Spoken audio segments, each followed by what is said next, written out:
vas a abrir las Escrituras y poder recordar, refrescar, reafirmar y descubrir, según como el Espíritu de Dios trabaja en cada uno de nosotros,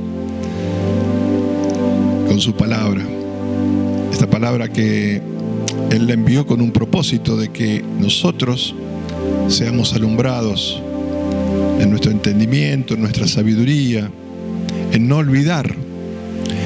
Él la envió para que los creyentes tengan una guía, una luz, lumbrera es a mis pies tu palabra, dice el Salmo, y que esto sea lo que alumbre nuestro día a día, y no por conocida empiece a oscurecerse en nuestro corazón, porque a veces puede ser que una palabra, un versículo, un registro por conocido comience a perder, no porque en sí mismo no alumbre, sino porque nosotros ponemos esa palabra debajo, como decía el Señor Jesús, que una luz no puede esconderse, ¿no? Salvo que la escondas, salvo que la quieras poner debajo.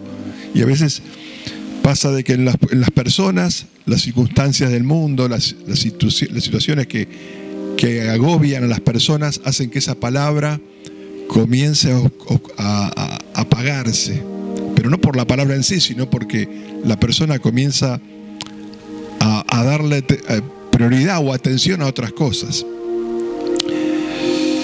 Como vemos en la palabra de Dios, Dios tuvo un propósito desde el comienzo. El propósito de Dios en Génesis vemos fue la creación de todas las cosas, de todo lo que nosotros podemos ver, y poner al hombre, el género humano, hombre y mujer, en ese lugar para que señoree, para que gobierne la creación de Dios, para que sea un colaborador de Dios en esa creación. También vemos en la palabra de Dios que ese propósito el hombre lo desperdició, ¿sí? No es que el propósito de Dios se perdió, sino que lo que se perdió fue el alinearse el hombre a ese propósito, a tener vida eterna, a tener una comunión íntima con el Creador. Y eso fue desperdiciado.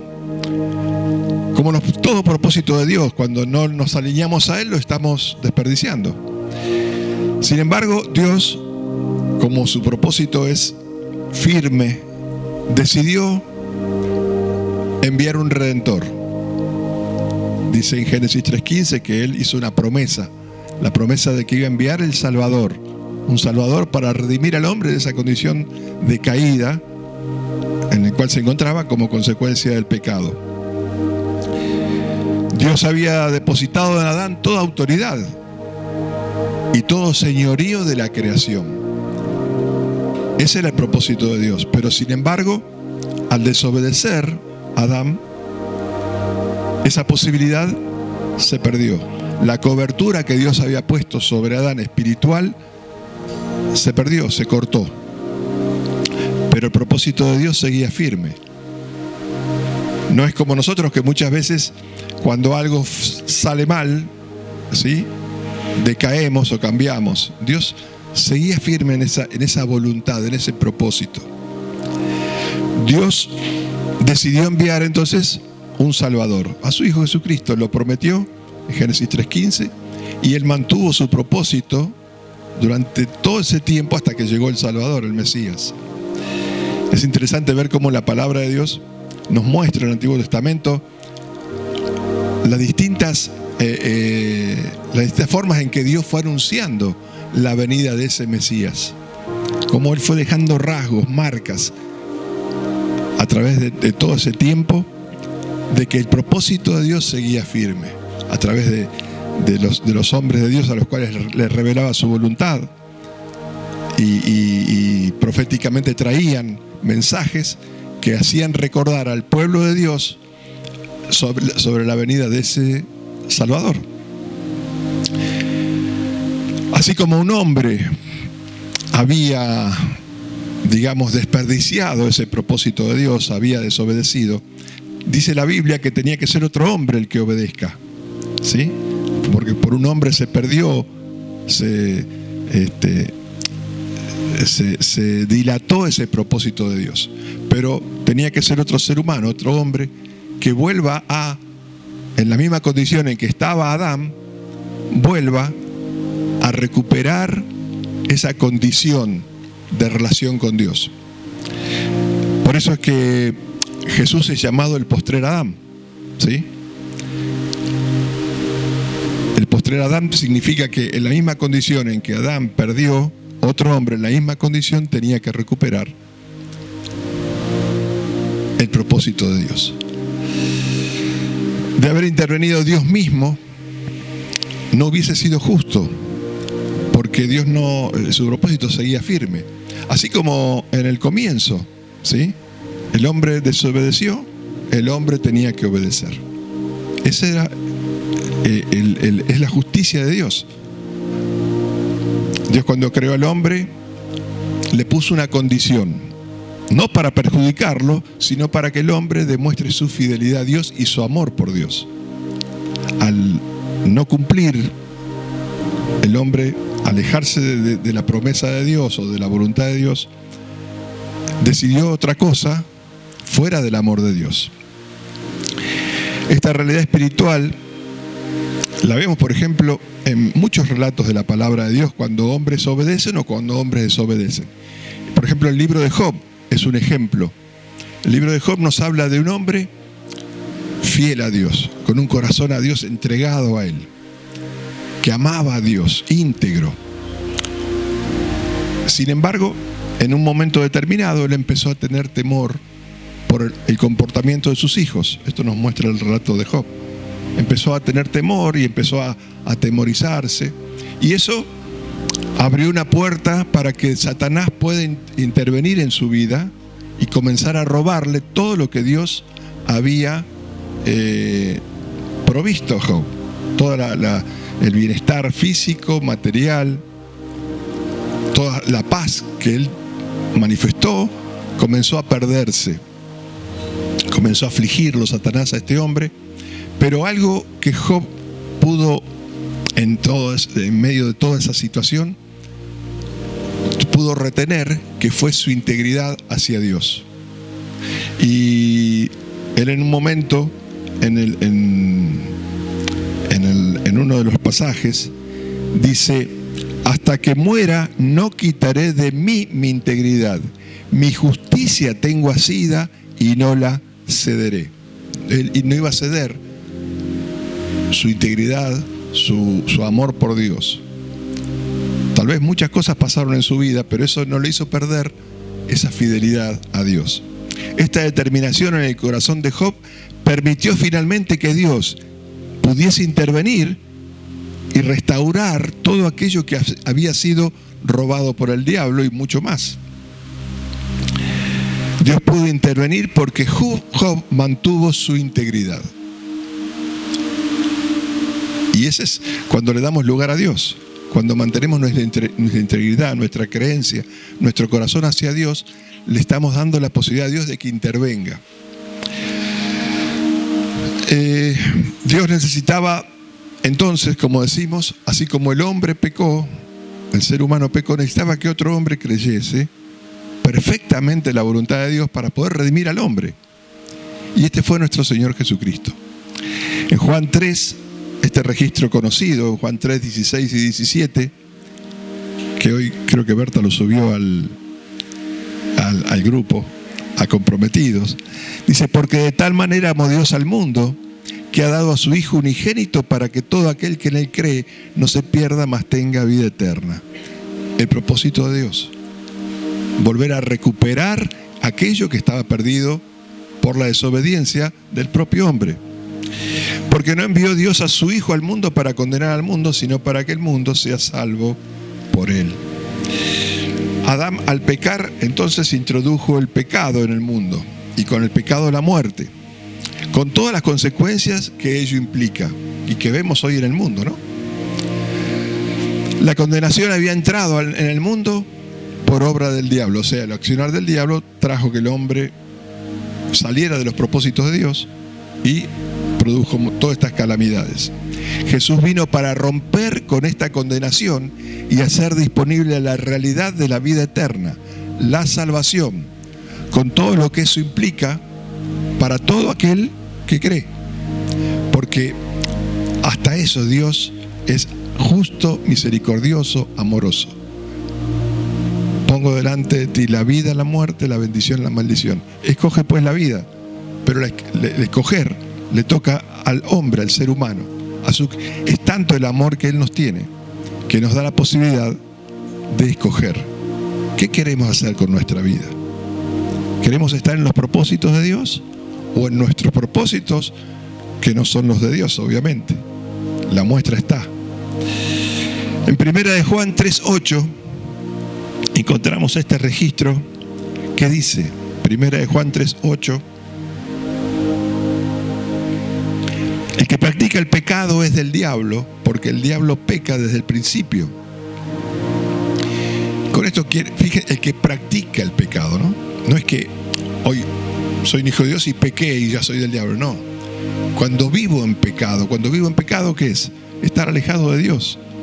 Estar en mi vida de los 5 sentidos, conforme a las cosas del mundo. No es que yo porque hoy pequé, dejé de ser hijo de Dios y soy del diablo. No, cuando soy hijo de Dios, ¿puedo pecar? Sí. Pero el que practica el pecado, el que vive en pecado permanente. Dice, porque el diablo peca desde el principio. Para esto apareció el Hijo de Dios, para deshacer las obras del diablo. Clarísimo. Jesús, desde niño, fue instruido en la palabra de Dios. Yo creo que Jesús tendría una mente perfecta, todo su ser era perfecto, ¿sí? Sin pecado. Hay un relato en Lucas 2 que nos habla de su niñez. Es el único registro que encontramos que nos habla previo al inicio de su ministerio, cuando él se presenta en el Jordán y es bautizado. Lucas 2, 41 al 52, un relato muy pintoresco, por así decirlo, ¿no? Y que les pido que se imaginen ese momento. Iban sus padres todos los años a Jerusalén en la fiesta de la Pascua. Como acostumbraban, todos los judíos se iban a Jerusalén a esa fiesta en particular. Y cuando tuvo 12 años, subieron a Jerusalén conforme a la costumbre de la fiesta. Al regresar ellos, acabada la fiesta, se quedó el niño Jesús en Jerusalén sin que lo supiesen José y su madre. Y pensando que estaba entre la compañía, anduvieron camino de un día y le buscaban entre los parientes y los conocidos. Pero como no le hallaron, volvieron a Jerusalén buscándole. Me imagino la preocupación de estos padres, ¿no? Pensaba que estaba con todo el grupo que había viajado a Jerusalén. Y lógico, cuando no lo encontraron, me imagino la desesperación de José y María, como cualquier padre con su hijo. ¿Quién no se lo olvidó? Lo que pasa que seguramente no estaba como haciendo lo que estaba haciendo Jesús acá. Y aconteció que 3 días después le hallaron en el templo 3 días, sentado en medio de los doctores de la ley, oyéndoles y preguntándoles. Y todos los que le oían se maravillaban de su inteligencia y de sus respuestas. Cuando le vieron, se sorprendieron y le dijo su madre: Hijo, ¿por qué nos has hecho así? He aquí tu padre y yo te hemos buscado con angustia. Imagino, 3 días buscándolo. Y se le ocurrió al 3er día: debe estar en el templo, vamos allá. Capaz que lo buscaban en alguna plaza, ¿vieron? Sí, habrán ido al... Claro. Entonces, él les dijo: ¿por qué me buscáis? ¿No sabías que en los negocios de mi padre me es necesario estar? Mas ellos no entendieron las palabras que les habló. Y descendió con ellos y volvió a Nazaret. Y estaba sujeto a ellos. Y su madre guardaba todas estas cosas en su corazón. Y Jesús crecía en sabiduría y estatura y en gracia para con Dios y los hombres. Un hermoso registro que nos habla de un pasaje de su niñez, su crecimiento. Para Jesús los propósitos de Dios eran su propósito. Interesante esto. En los negocios de mi Padre me es necesario estar. Gran ejemplo para nosotros, ¿no? A veces estamos en negocios tan alejados de Dios. Él no fue improvisado en la vida. A medida que crecía en edad, crecía en sabiduría de las cosas de Dios. De igual modo, debería suceder con nosotros como hijos de Dios. Esto está disponible para todo hombre y mujer. Dios no hace acepción de personas. Dios nos declara su propósito para cada uno de nosotros en su palabra, y es nuestra responsabilidad crecer en sabiduría para desarrollarlos. La palabra de Dios nos da las herramientas para que podamos lograr los propósitos que Dios tiene para nosotros. Nos da la palabra de vida, nos ha dado el ejemplo de Jesucristo, nos dio Espíritu Santo. En Juan 4:34 encontramos este corazón de Jesús que Él declara, una declaración de Jesús acerca de la comida, ¿no? Jesús le dijo: mi comida es que haga la voluntad del que me envió y que acabe su obra. Este era el corazón de Jesús. También en Juan, pero en el 14:31, encontramos esta declaración de Jesús que nos muestra cuál era su compromiso. Dice, en el 14:31 de Juan, dice: mas para que el mundo conozca que amo al Padre, y como el Padre me amó, así hago. O sea, las acciones de Jesús demostraban su amor por el Padre, su amor por Dios. Un rasgo que necesariamente un creyente tiene que tener: amor por Dios y por sus promesas, por su palabra y por todo lo que Él hizo disponible.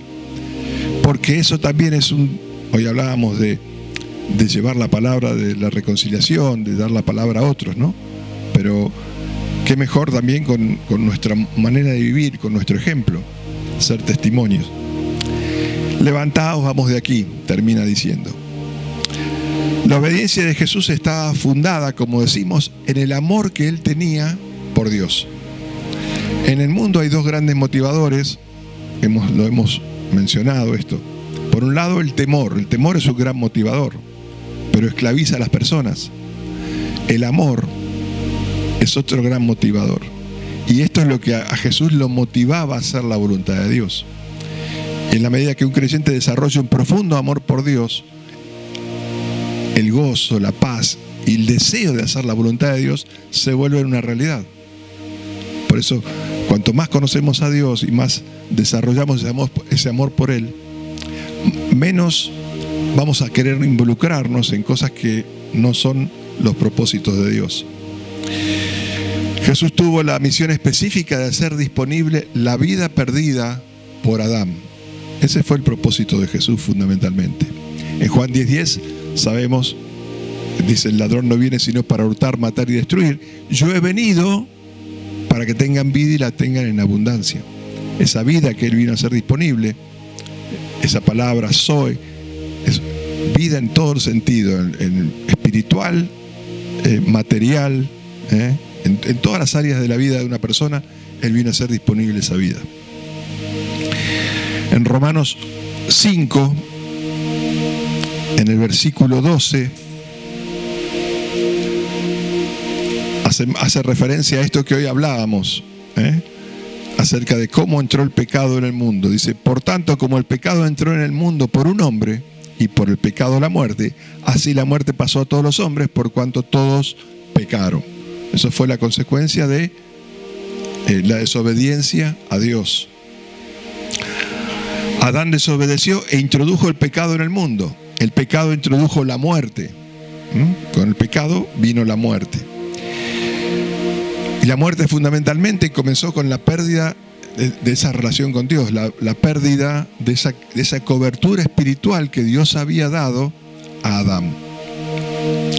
Cuando el hombre nace, se ubica y desarrolla en el reino natural, nos dice la palabra de Dios. Nacemos muertos en delitos y pecados, donde solo puede obtener información por los 5 sentidos. O sea, no tenemos esa posibilidad de esa cobertura espiritual que Dios en un principio proveyó a Adán.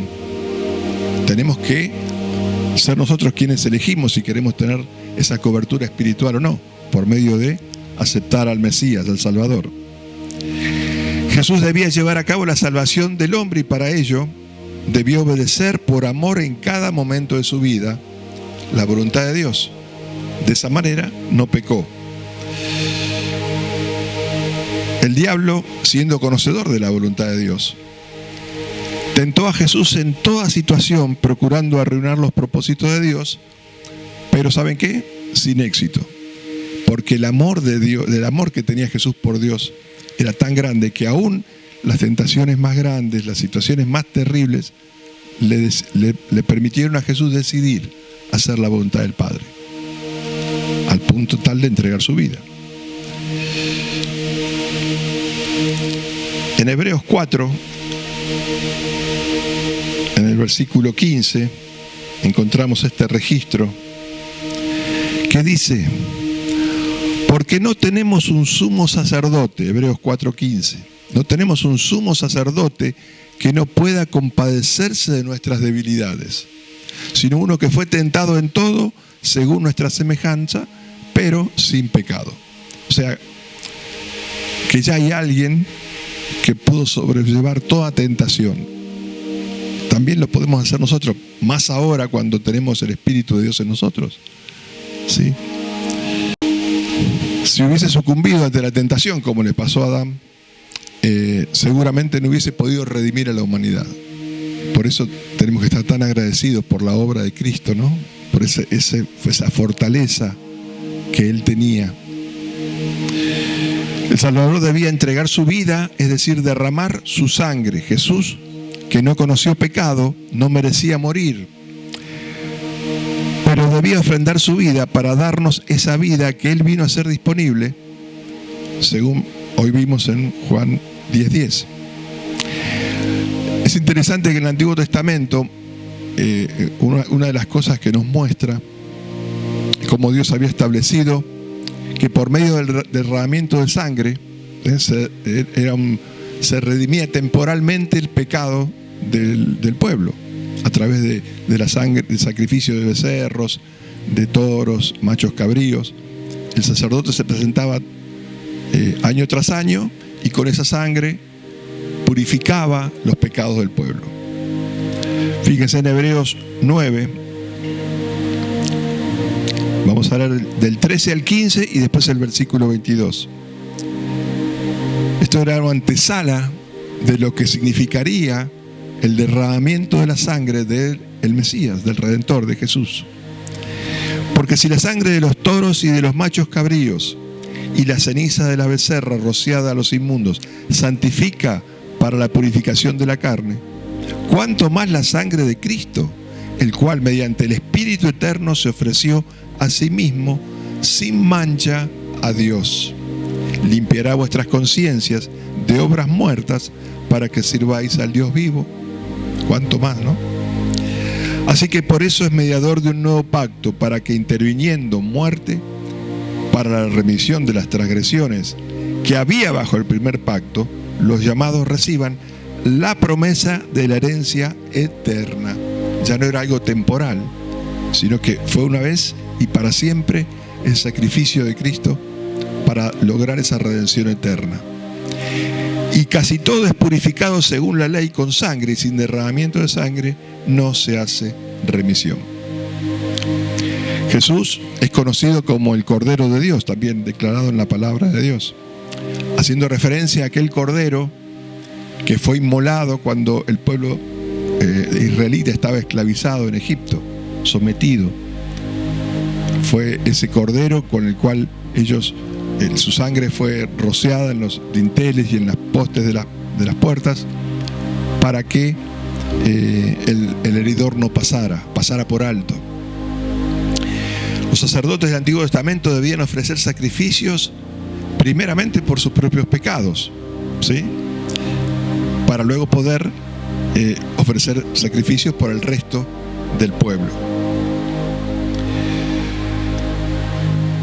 De Jesús dice la palabra en Hebreos 7, 26 y 27, que es un sacerdote santo, inocente, sin mancha, apartado de los pecados y hecho más sublime que los cielos, que no tiene necesidad cada día, como los otros sumos sacerdotes, de ofrecer primero sacrificio por sus propios pecados, ¿sí? Y por los demás, porque lo hizo una vez para siempre, ofreciéndose a sí mismo. O sea que es el sacrificio perfecto, completo y total. También en Hebreos 2, 14 y 17 estamos viendo este tema del sacrificio de Cristo, que dice: y librar, Hebreos 2, 14 y 17, perdón. Así, por cuanto los hijos participaron de carne y sangre, él también participó de lo mismo, para destruir por medio de la muerte al que tenía el imperio de la muerte, esto es, al diablo, y librar a todos los que por el temor de la muerte estaban durante toda la vida sujetos a servidumbre. Porque ciertamente no socorrió a los ángeles, sino que socorrió a la descendencia de Abraham. Por lo cual debía ser en todo semejante a sus hermanos, para venir a ser misericordioso y fiel sumo sacerdote,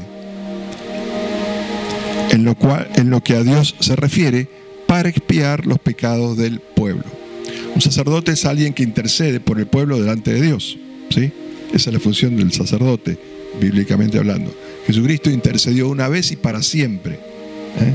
Por eso Él es nuestro sumo sacerdote.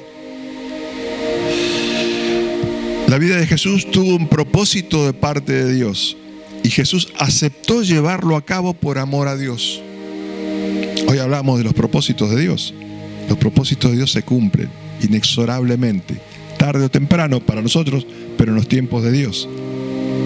Y cuando nació Jesús, cuando vino Jesús a este mundo, se estaba cumpliendo el propósito de Dios para la redención de todos aquellos que iban a creer en Él. Él fue escogido y enviado al mundo para salvar al hombre del pecado y sus consecuencias. Cuando moría en esa cruz, que no merecía, moría por todos nosotros para recuperar la vida perdida en Adán. En Juan 19 encontramos este registro que nos habla de ese momento donde Él, en esa cruz, sus últimos instantes, Juan 19, 28 al 30, dice: después de esto, sabiendo Jesús que ya todo estaba consumado, o sea que Él ya había hecho todo lo que había que hacer, aún estar en esa cruz que no merecía, dijo, para que la escritura se cumpliese: tengo sed. Hasta ese mínimo detalle Jesús tuvo en cuenta de lo que las profecías del Antiguo Testamento hablaban de Él. Y estaba allí una vasija llena de vinagre. Entonces ellos empaparon en vinagre una esponja y, poniéndola en un hisopo, se la acercaron a la boca. Cuando Jesús hubo tomado el vinagre, dijo: consumado es, y habiendo inclinado la cabeza, entregó el Espíritu. Jesús cumplió en cada momento de su vida, con cada aspecto que legalmente demandaba nuestra redención. Él cumplió para que el diablo no tenga nada que objetarle a Dios con respecto a aquellos que confesamos a Jesús como Señor y creemos que Dios lo levantó de los muertos. El diablo no tiene lugar, no tenemos que darle lugar en nuestra vida. ¿Y cómo lo hacemos? Obedeciendo la palabra de Dios por amor. Cumplió cada aspecto que legalmente demandaba nuestra redención y que las Escrituras daban testimonio.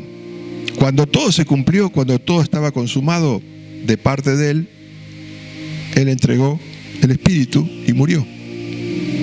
Se había cumplido el requerimiento espiritual de parte del hombre para que Dios pueda ahora sí recuperar en términos de justicia al hombre de su condición de pecado. Y así rescatarnos del dominio de Satanás, del dominio del diablo. Dice la palabra de Dios que fuimos rescatados de la potestad de las tinieblas y trasladados al reino por su amado Hijo. Está en Colosenses. Solamente por gracia y por amor Él lo hizo para cada uno de nosotros. Pensaba que este propósito de Dios, el cual se cumplió en Cristo, cada uno de los que estamos aquí somos el propósito de Dios. Cada uno de los que estamos aquí y muchos más que están afuera somos el propósito de Dios. Somos aquellos que Él escogió antes de la fundación del mundo. Somos aquellos que estamos llamados a ser sus hijos amados. Y ese propósito seguramente se cumplió en nosotros cuando ni siquiera pensábamos de lo que es ser un hijo de Dios. Llegamos a conocer las Escrituras, a conocer de Jesús por gracia y misericordia, porque estábamos en el propósito de Dios. No era seguramente nuestro propósito. Tal vez nuestro propósito estaba enfocado en otras cosas, pero Dios nos tenía vistos desde antes de la fundación, escogido antes de la fundación del mundo. Él nos miraba, dice la palabra de Dios, cuando nos estábamos formando en el vientre de nuestra madre. Fíjense si no somos el propósito de Dios. Por eso cuando nos paremos en la vida, cuando nos movamos en la vida que llevamos por delante, tengamos en cuenta eso. Somos el propósito de Dios en este tiempo, en este mundo, en este instante. No lo desperdiciemos. Que no nos pase como Adán, que dejó pasar la oportunidad. Padre, yo te quiero dar gracias en el nombre de Jesucristo por tu inmenso amor, por ser parte de tus planes, porque a veces ni cuenta nos damos de eso, pero somos parte de tu plan, así como nuestro Señor Jesucristo fue el iniciador de este plan. Hoy nosotros somos parte de ese plan, una parte especial. Te damos gracias por eso, por tanto amor y misericordia de tu parte. Gracias porque podamos valorar cada día esta realidad. Quiero poner en tus manos la vida de cada uno de mis hermanos. Quiero poner en tus manos la vida de Griselda, Dios, su corazón, su bienestar, su físico. Esté obrando en ella para su sanidad, para su restablecimiento. Gracias, Padre, por cuidarla y protegerla. También quiero poner en tus manos la vida de nuestra hermana Esther. Bendícela, Dios. Que la sanidad que Cristo logró en esa cruz sea una realidad en su vida. Que ella pueda pararse cada día sabiendo que es el propósito que Él tiene para su vida, está en ella. Que ella es escogida por Dios, escogida por ti, Padre amado, para cumplir un propósito en esta tierra. Y para que la sanidad que Cristo logró en la cruz sea manifestado en ella. Gracias, Padre. Gracias también por Benjamín, por ese jardín que está buscando a su mamá, que pronto ella tenga una respuesta para que Benja pueda estar en ese lugar con toda bendición, en el mejor lugar, con las mejores maestras, con las mejores personas que lo puedan rodear para formar en él una persona íntegra. Te lo elevamos, Dios. Y cada necesidad de nuestros hermanos, Padre Santo, que estés obrando en cada uno de nosotros, porque necesitamos de ti, porque solos no podemos, porque no queremos ser como Adán, que desperdició la oportunidad que tenía de llevar adelante tu propósito. Gracias, Padre amado. Te bendecimos, te alabamos, y a nuestro Señor Jesucristo, quien fue principalmente el hacedor de esta maravillosa realidad para todos nosotros. En el nombre de Jesucristo, amén.